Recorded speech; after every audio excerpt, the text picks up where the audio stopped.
IGNCA ने तृतीय आनंद कैंटिश कुमार स्वामी स्मारक व्याख्यान का किया आयोजन।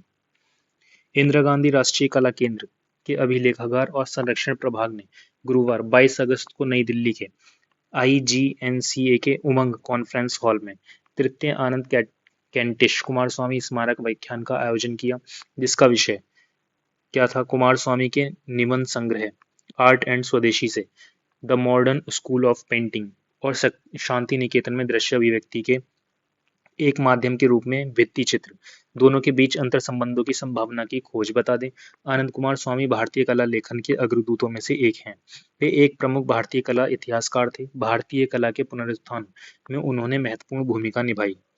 कार्यक्रम का संचालन रघुराम SK ने किया। इस मौके पर प्रोफेसर पारुल देव मुखर्जी द्वारा दिए गए द्वितीय आनंद कैंटिश कुमार स्वामी स्मारक व्याख्यान के मोनोग्राफ का विमोचन भी किया गया। व्याख्यान के वक्तव्य विश्व भारती शांति निकेतन के कला भवन के प्राचार्य और कला इतिहास विभाग के प्रोफेसर संजॉय कुमार मलिक थे।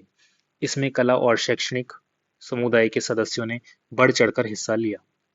राष्ट्रपति द्रौपदी मुर्मू ने राष्ट्रीय विज्ञान पुरस्कार 2024 किए प्रदान। वैज्ञानिकों को 33 पुरस्कारों से किया सम्मानित।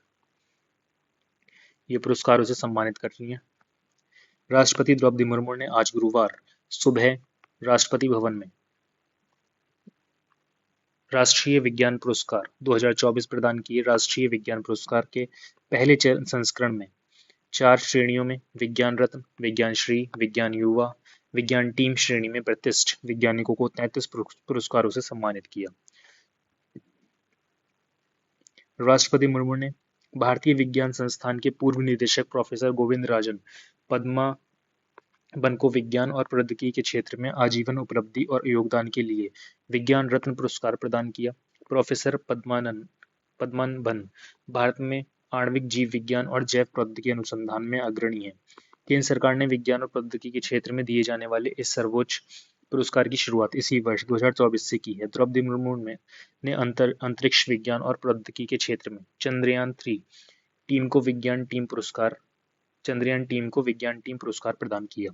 13 विज्ञान श्री पुरस्कार प्रदान किए गए। राष्ट्रपति मुर्मू ने कृषि विज्ञान में डॉक्टर आनंद रामकृष्णन सी, परमाणु ऊर्जा में डॉक्टर अवधेश कुमार त्यागी, जैविक विज्ञान में प्रोफेसर उमेश वार्ष्णेय और जैविक विज्ञान में प्रोफेसर जयंत भालचंद्र उदगांवकर, पृथ्वी विज्ञान में प्रोफेसर सैयद वजह अहमद निकवी, इंजीनियरिंग विज्ञान में प्रोफेसर भीम सिंह, गणित और कंप्यूटर विज्ञान में प्रोफेसर आदि मूर्ति आदि और गणित और कंप्यूटर विज्ञान में प्रोफेसर राहुल मुखर्जी, चिकित्सा में प्रोफेसर डॉक्टर संजय बिहारी, भौतिकी में प्रोफेसर लक्ष्मण मुथुस्वामी सामी, भौतिकी में प्रोफेसर नाभा कुमार मंडल और अंतरिक्ष विज्ञान और प्रौद्योगिकी में डॉक्टर अन्नपूर्णी सुब्रमण्यम, प्रोफेसर रोहित श्रीवास्तव को प्रौद्योगिकी एवं नवाचार के लिए कुल 13 विज्ञान श्री प्रदान किए गए। 18 को विज्ञान युवा शांति स्वरूप भटनागर पुरस्कार प्रदान। राष्ट्रपति ने कृषि विज्ञान में डॉक्टर कृष्णमूर्ति SL, कृषि विज्ञान में डॉक्टर स्वरूप कुमार परिदा, जैविक विज्ञान में प्रोफेसर राधाकृष्णन महालक्ष्मी, जैविक विज्ञान में प्रोफेसर अरविंद पेनमत्सा, रसायन विज्ञान में प्रोफेसर विवेक पोलेशेट्टीवार, रसायन विज्ञान में प्रोफेसर विशाल रॉय, पृथ्वी विज्ञान में डॉक्टर रेक्सी मैथ्यू कॉल, इंजीनियरिंग विज्ञान में डॉक्टर अभिलाष, इंजीनियरिंग विज्ञान में डॉक्टर राधाकृष्ण गंटी, पर्यावरण विज्ञान में डॉक्टर पूर्वी सैकिया, पर्यावरण विज्ञान में डॉक्टर बप्पी पॉल, गणित और कंप्यूटर विज्ञान में प्रोफेसर महेश रमेश कक्कड़े, चिकित्सा में प्रोफेसर जितेंद्र कुमार साहू, चिकित्सा में डॉक्टर प्रज्ञा ध्रुव यादव, भौतिकी में प्रोफेसर उर्वशी सिन्हा, अंतरिक्ष विज्ञान और प्रौद्योगिकी में डॉक्टर दिगेंद्र नाथ स्वयं, अंतरिक्ष विज्ञान एवं प्रौद्योगिकी में डॉक्टर प्रशांत कुमार, प्रौद्योगिकी एवं नवाचार में प्रोफेसर प्रभु राजगोपाल सहित 18 को विज्ञान युवा शांति स्वरूप भटनागर पुरस्कार प्रदान किए गए। चंद्रयान-3 टीम को विज्ञान टीम पुरस्कार प्रदान किए।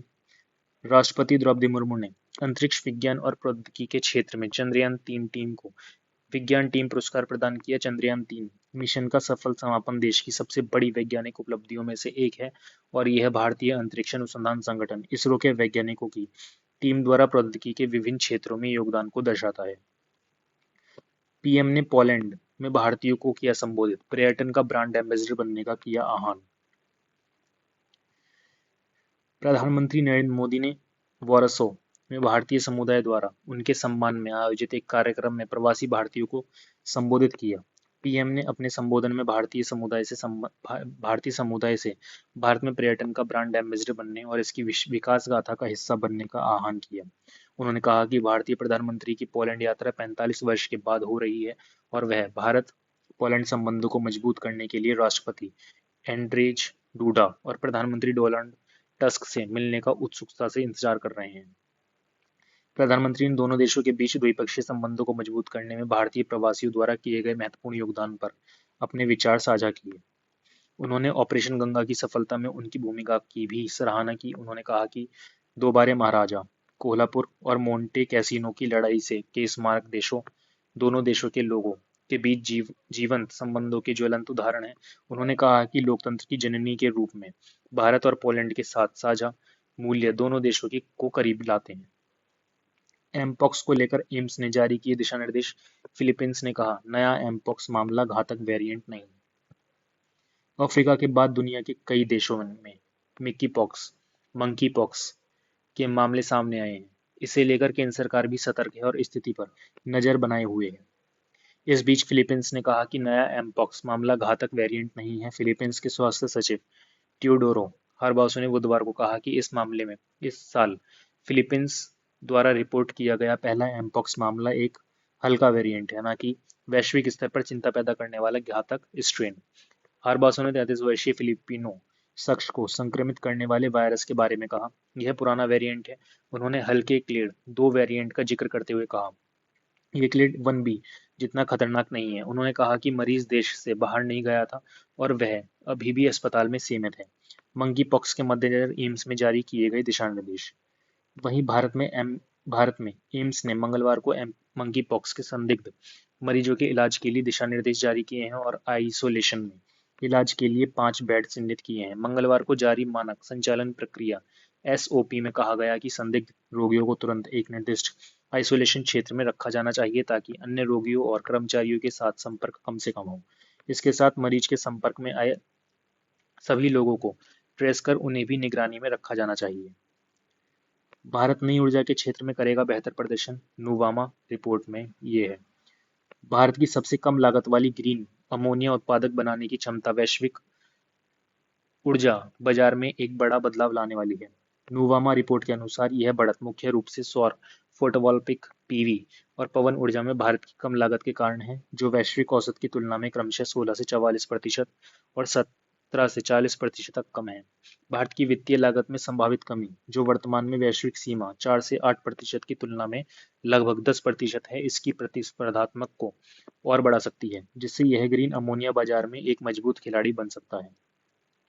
नीति आयोग का कहना है कि भारत की GNH3 उत्पादन लागत 2030 तक चीन की तुलना में लगभग 29% और ऑस्ट्रेलिया की तुलना में 43% तक कम हो सकती है। रिलायंस इंडस्ट्री REL सहित कई भारतीय कंपनियां भारत की नई ऊर्जा यात्रा में महत्वपूर्ण भूमिका निभाने के लिए तैयार हैं। RIL ने वित्त वर्ष 25 के अंत तक अपने सौर पीवी विनिर्माण की पहली ट्रेन चालू करने की योजना बनाई है, जिसे 26 तक 20 गीगावाट तक बढ़ाया जाएगा। रक्षा मंत्री 23 से 26 अगस्त तक अमेरिका की आधिकारिक यात्रा करेंगे। अमेरिकी रक्षा सचिव के साथ करेंगे द्विपक्षीय बैठक। अमेरिकी रक्षा सचिव लॉयड ऑस्टिन के निमंत्रण पर रक्षा मंत्री राजनाथ सिंह ने 23 से 26 अगस्त तक अमेरिका की आधिकारिक यात्रा करेंगे। यात्रा के दौरान रक्षा मंत्री अपने अमेरिकी समकक्ष सचिव ऑस्टिन के साथ द्विपक्षीय बैठक करेंगे। वह संयुक्त राज्य अमेरिका के राष्ट्रीय सुरक्षा सलाहकार जैक सुलिवन से भी मुलाकात करेंगे।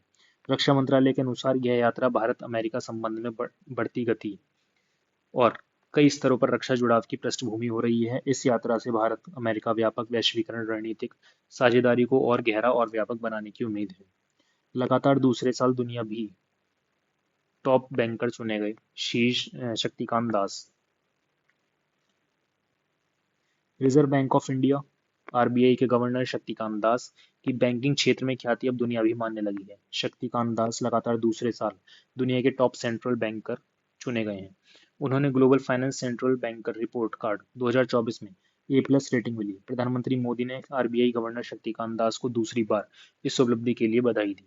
PM ने कहा कि RBI में उनके नेतृत्व आर्थिक विकास और स्थिरता सुनिश्चित करने की दिशा में उनके काम को मान्यता मिली है। आरबीआई ने बीते मंगलवार को जारी एक बयान में बताया कि global finance central banker report card में उन्हें A+ ग्रेड देकर दुनिया का टॉप बैंकर करार दिया गया है।